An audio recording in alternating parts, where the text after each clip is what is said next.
Let's go back to sort of where this analogy and it'll make sense. I have a light in my hand. Yes? Think about this. There's a bulb. This level of light from here to here is going to be intensely bright. Where is it before I switch it on? Where is it before I switch it on? It's nowhere. And this level of light within the first 10 centimeters is the most intense, which is the effect of the original shot of light. I will say this effect, can you ever say that there is something that will be given existence to, light to? You say, no, but there's nothing there. It's an expression of light itself. Can you see that? Imagine this first 10 centimeters of light to be Jibreel. The next 10 centimeters to be the imaginal realm. The next 10 centimeters to be the material realm. Where is it all coming from? It is not there. None of it is there.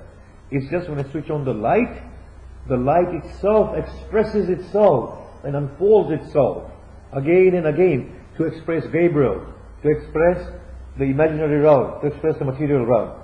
Are you getting it? This is what he is driving at.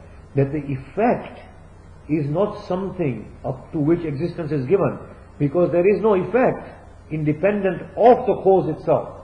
It's the cause itself that is expressing itself in different ways. So the roof is part of the existence, and then it flows, and as a human being is created, there's a verse, isn't it? Let me just take it slowly so you understand it. I know the conflicts that you're having right now, right, and how you're struggling right now. I know exactly what you're trying to say, but let's just take it slowly. Do we understand that from Sadra now? That there is nothing but existence. So where is the world? He says the world is nothing but existence. We say, well, how was it produced? He said it was nothing to be produced. It is nothing of itself, so that it can be produced. Can you see that? It is nothing of itself for it to be produced. Look, water is produced through a combination of hydrogen and oxygen. You already have water. For its production, you have hydrogen and oxygen coming together. The case of God and the world is not the same. There is no world until Allah wishes to bring it about. How does Allah bring it about? He can't give existence to something that is not there. So it's Allah Himself who is the cause that reflects Himself as the effect. Can you see that? If you get this, then we can then resolve the scenario of the transcendent and the world. Yes? This is going to sound like kufr, but are you basically going to say that, I don't know how to put it without making it sound like well, make it sound like kufr. God is changing forms. Yeah, this is what we want to resolve next. But you've got it half of it. You've got half of it. Right. Yes? Have we understood that? That makes sense in the form of existence, but not in the form of matter. Why not? Why can't matter be an expression of existence as it flows? You can understand, like. But the way we see matter is different. Yeah. The thing is, from the real or the eternal existence. The thing is, matter cannot be proven independently. There is nothing known as matter in the whole of this world, universe, right? We only have actualized matter, which is form. Yes? Me and you and the chair and the table and all of that, we have form, aren't we? And from there, logically, we deduce that there has to be a substratum known as prime matter. As Aristotle says, primary matter. And then secondary matter as body. And then actualized as me and you. But you can't really see, feel, touch or smell matter. You can only touch, feel, see, pass judgment on forms, which are actualized matter. When you burn a matchstick, the matchstick burns. Where's the matter? It's just a form changing from a stick to coal. Matter is accommodating this change within it, yes? Can you see that? You can't call God primary matter? No. Because God is not matter. No. We want to, don't jump the gun. Right. No, we're working at it. Right. We need to understand this first now. We need to understand this part of it first before we resolve the whole thing, yes? We are not searching another God now. We are not searching a God that is another anymore. That is the main problem with cosmology, ontology, teleology as they stand, isn't it? That's the main problem that we are searching for, another, which is transcendent. Here, we have stopped the search for another. We are saying there is existence.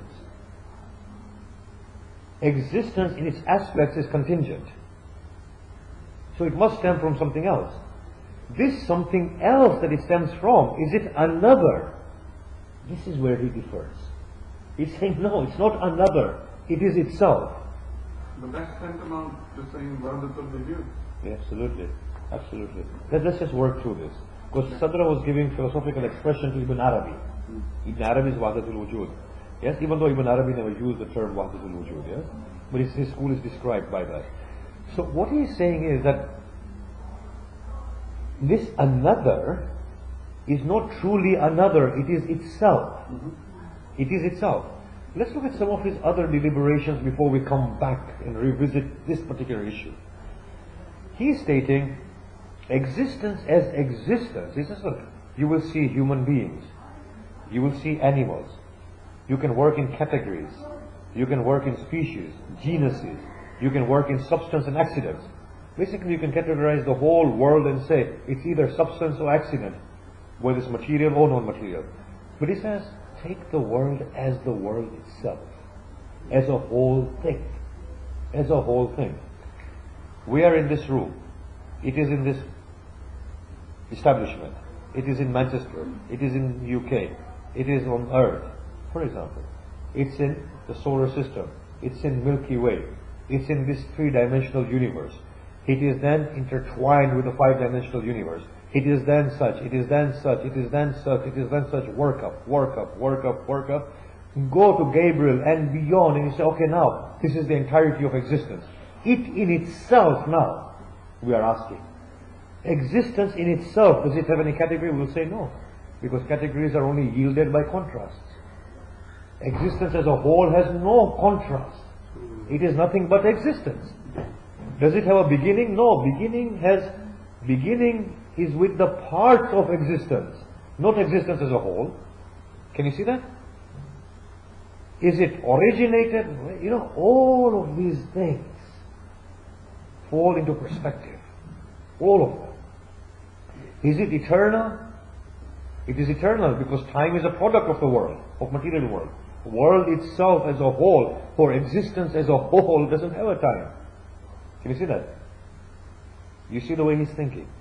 Yeah, I can see the argument, but there are major problems. Perhaps we can come back to it. Yeah. We'll revisit. We will come back to it in a second. So he's saying, look, I can discuss the aspects of universe with you, of the world, and say this is contingent. It has to stem from a necessary, so on and so forth. He says, but if you take existence as a whole, it is not contrasted or contended by anything. It's just existence. So existence as existence is not substance, is not accident. Existence as existence will not have contingency in itself. It is nothing but existence. And there he joins that particular notion with the first cause notion that is unlimited existence. Can you see that? If you've understood that, then let's go back to the scenario of what the world is therefore. So what is the world? We are asking him, according to you, if this is existence, then what is the world before we ask him what is God? Yes? What is the world? He will say, well, the world is modulation of existence. It is nothing other than what he calls modulation. The way existence wishes to express itself.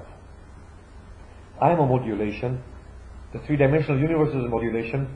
The five-dimensional universe is a modulation. Whatever else is intertwined of multiple dimensional worlds is modulation. The abstract universe is a modulation, so on and so forth. The imaginary realm is a modulation. These are all modulations. So he says, well, and these modulations are what is known as the world. So we will say, are you trying to say that we are all necessary? Here comes the answer that distinguishes between God and the world. He will say, you as you are contingent. But you as the entirety of existence are necessary. Bismillahir Rahmanir Rahim.